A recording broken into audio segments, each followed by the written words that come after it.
এবার আসবো যে খবরের দিকে সকাল থেকেই আমাদের নজর রয়েছে, অর্থাৎ সংসদে বেনজির সাসপেনশন। আজকে দেখা গেল যে 50 জন সাংসদকে আবারও সাসপেন্ড করা হলো, অর্থাৎ সোমবারের পর মঙ্গলবারও সাসপেনশনের ধারা রইল অব্যাহত। সংসদে নজিরবিহীন সাসপেনশনের ধারা রইল অব্যাহত। আজও সাসপেন্ড করা হলো 50 জন সাংসদকে। 3 দিনে সাসপেন্ড করা হলো মোট 142 জন সাংসদদের। আজও সাসপেন্ড হয়েছেন 50 জন সাংসদ। সংসদে নজিরবিহীন সাসপেনশনের ধারা অব্যাহত। আমরা দেখেছি গতকালও 92 জনকে সাসপেন্ড করা হয়েছিল এবং আজ 50 জন আরো সাংসদকে সাসপেন্ড করা হয়েছে। এ বিষয়ে আমরা কথা বলবো। ফোন লাইনে রয়েছেন আমাদের বিশেষ প্রতিনিধি সুচন্দ্রিমা। সুচন্দ্রিমা, এই যে আবারও আজকে আমরা দেখতে পাচ্ছি যে 50 জন সাংসদকে সাসপেন্ড করা হলো, অর্থাৎ কোথাও গিয়ে কার্যত বলা চলে যে বিরোধী শূন্য হয়ে গেল সংসদ।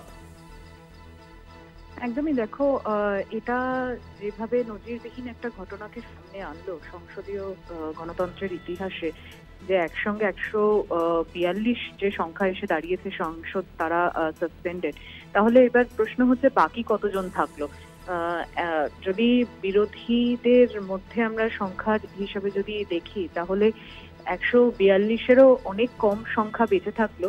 এবং যেটা মূলত দেখা যাচ্ছে যে সেই সাংসদদের মধ্যে কোন দলের প্রভাব দেখা যাচ্ছে তা হচ্ছে ওয়াইএসআর কংগ্রেস এবং বিজু জনতা দল।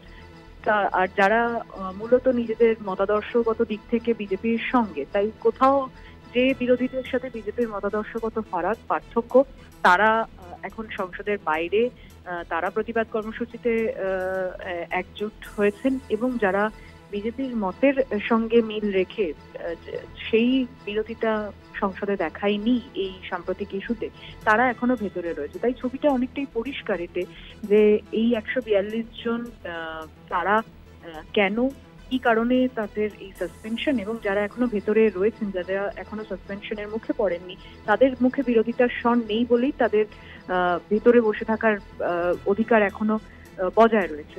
এই নজিরবিহীন এই কারণেই যে সময় ইন্ডিয়া জোটের বৈঠক হয়, এর আগেও দ্বিতীয় প্রথম বৈঠকের সময় কোনো না কোনো অন্য খবর বা কোনো না কোনো অন্য বিষয় নিয়ে এতটাই হাইলাইটেড ন্যারেটিভটা ঘুরিয়ে দেওয়া হয়, যাতে মিডিয়ার একাংশ এই বিষয়ে আলোচনাই না করে, বা মিডিয়ার একাংশের নজর যাতে, বা দেশবাসীর নজর যাতে সেখানে ঘুরে যায়, সেই ছবি কিন্তু আরো একবার স্পষ্ট হচ্ছে।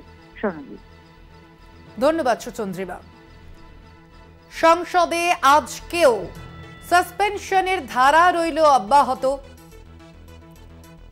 মঙ্গলবারও সাসপেন্ড করা হলো 49 জন সাংসদকে। 3 দিনে সাসপেনশন, 3 দিন পরেও সাসপেনশনের ধারা রইল অব্যাহত। সংসদে কার্যত নজিরবিহীন সাসপেনশন। আজও সাসপেন্ড 49 জন সাংসদ। 3 দিনে 141 জন সাংসদকে সাসপেন্ড করা হলো।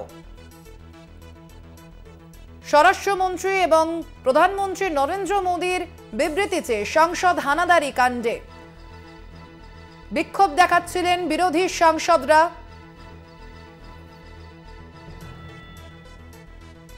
সেই বিক্ষোভের জেরেই পরপর 3 দিনের মধ্যেই 141 জন সাংসদকে সাসপেন্ড করা হলো। এই সাসপেনশন নিয়ে অধীর রঞ্জন চৌধুরী কি বলেছেন শুনবো।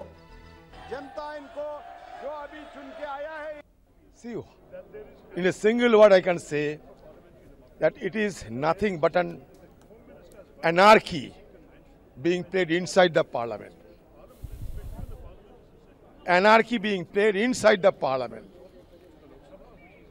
They don't have even an iota of faith upon the parliamentary system in our country.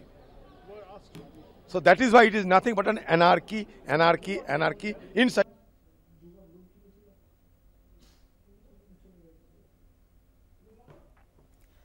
Suspend করা হয়েছে শশী তরুর, মনীষ তিওয়ারি, সুদীপ বন্দ্যোপাধ্যায়, মালা রায়কেও। আজও জারি রয়েছে সাসপেনশনের ধারা। আজ সাংসদ 50 জন সাংসদকে সাসপেন্ড করা হয়েছে সংসদ থেকে। 3 দিনে 141 জন সাংসদকে সাসপেন্ড করা হলো। যেই সাসপেনশনে রয়েছেন সুদীপ বন্দ্যোপাধ্যায়, মালা রায় সহ অন্যান্যরা।